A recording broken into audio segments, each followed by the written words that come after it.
Friday, January 20, 2017. Welcome to the Government News Brief. In the news, employees in the Guyana sugar industry will be considered when decisions are made for the industry. The government is helping students who were affected by the recent Cummins Lodge apartment fire, and President of the Caribbean Court of Justice encourages the legal fraternity to set up a standing rules committee. Stay tuned for these and other stories. Thank you for staying with us. I am Ranetta Fleur, and here are the details. Decisions made on the future of the Guyana sugar industry will consider employees' interest. Delicia Haynes tells us more. The Board of Directors and Management of the Guyana Sugar Corporation, Guysuco, today appeared before the Parliament Sectorial Committee on Economic Services to present information with regards to the future of the sugar industry. The team, headed by its chairman, Professor Clive, says that proposed diversification at some estates and reorganization of the industry structure offers hope for its employees.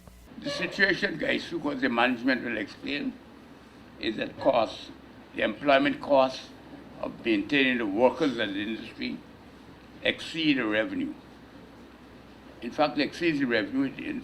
The actual figure is 101%.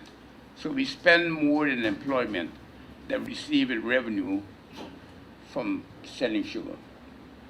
And these employment costs range between 60 to 65% of total costs across the estates.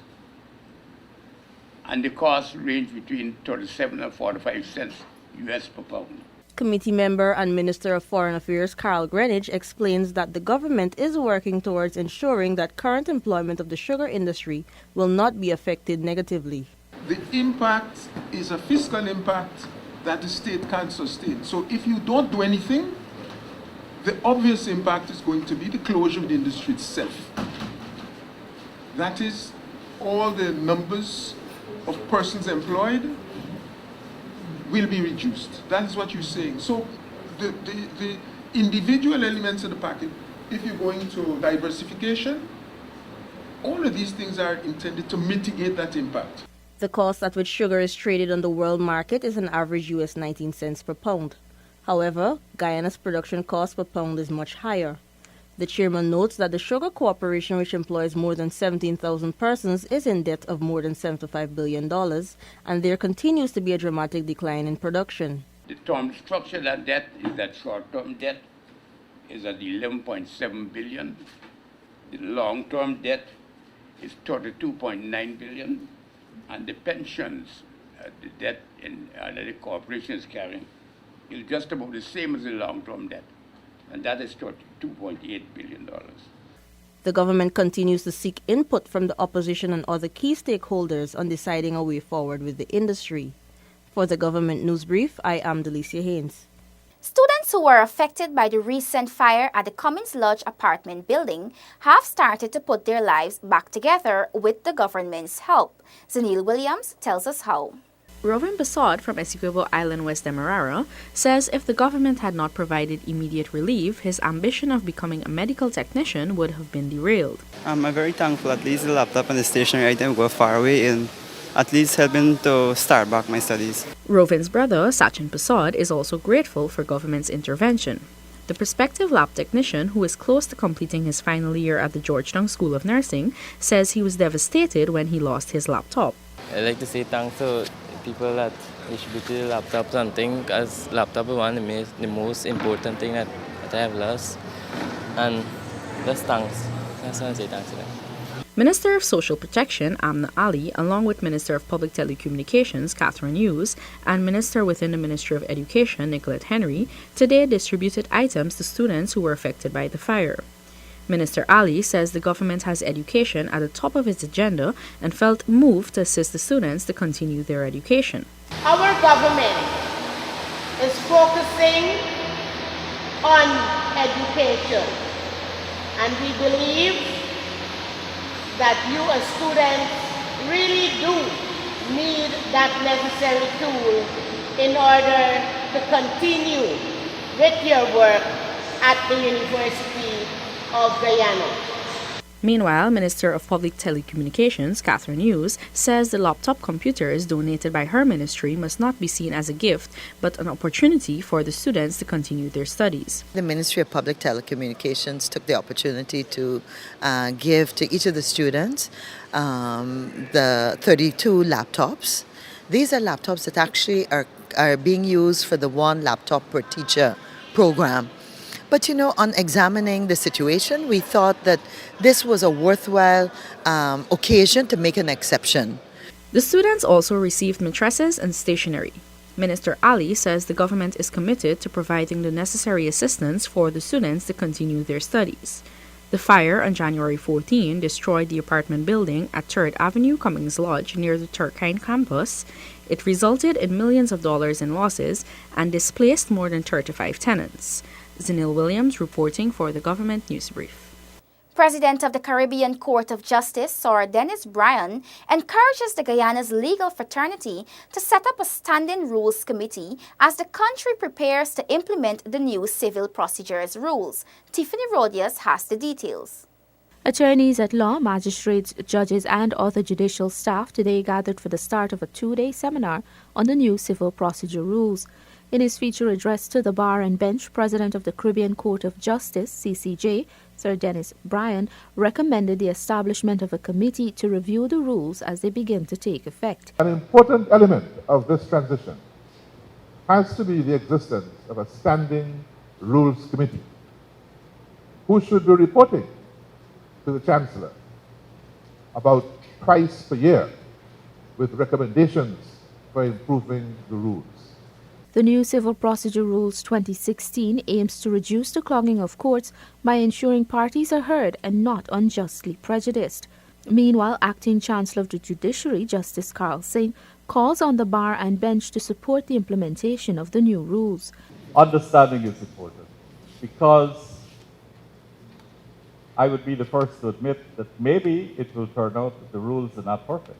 The 2-day seminar seeks to work out the teething issues of the new civil procedure rules and is a collaborative effort between the Supreme Court, the Justice Education Institute, and the CCJ.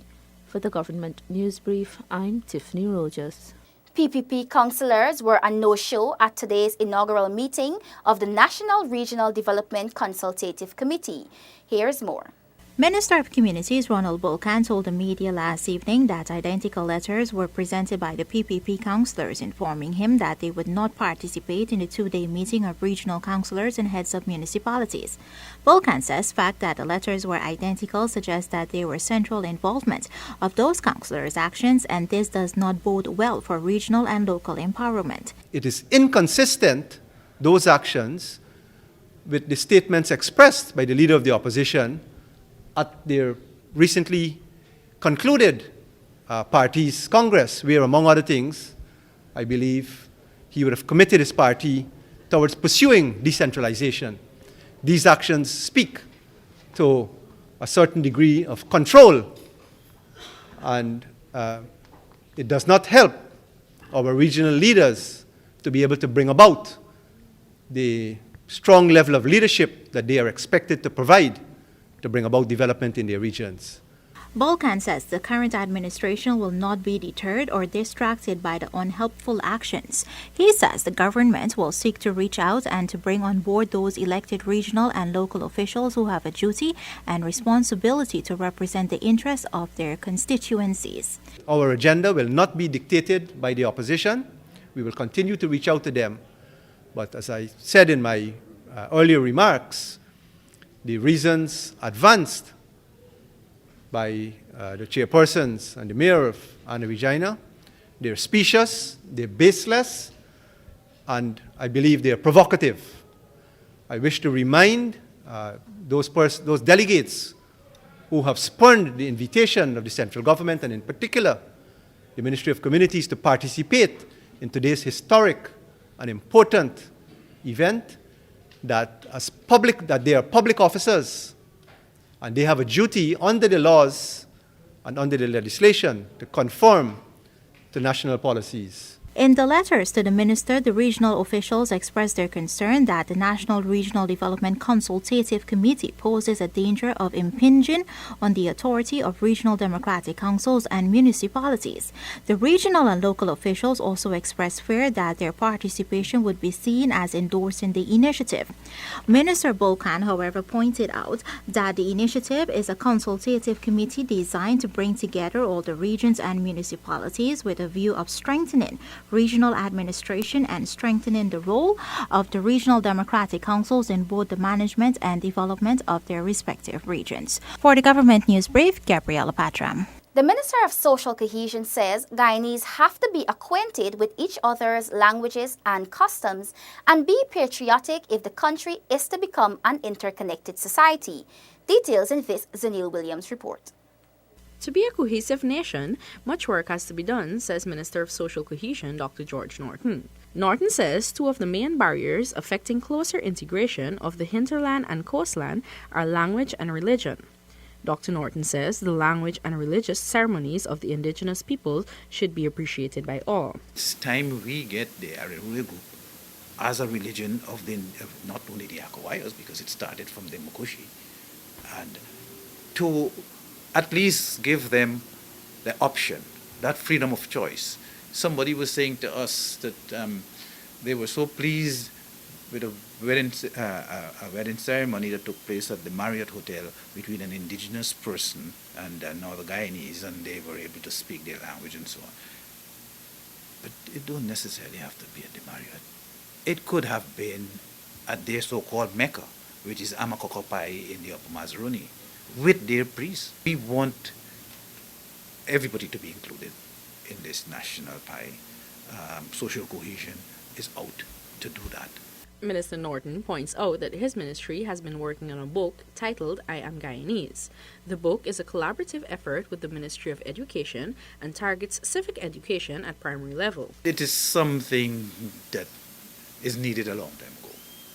The content of this book in itself, and of course it's for the primary level, the primary school level. In chapter 1, we speak about ourselves, my country, my people. I have a future, I have self-esteem, my value to my country. Those are things that we need to have in the school from the beginning. In chapter 2, we talk about the qualities of a good citizen, patriotism. Minister Norton says children need to be educated at an early age on the core values and the importance of patriotism. The book is currently in its draft phase and will soon be used in primary schools across the nation. Zanil Williams reporting for the Government News Brief. That has brought us to the end of today's edition of the Government News Brief. The details of these and other stories can be found on Gina's website. Gina has an active Facebook page, and we encourage you to visit and like us so you can be informed as the news unfolds. You can also visit our website and YouTube channel. Do join us on Monday for another edition of the Government News Brief. I am Ranetta Fleur. Thank you for watching.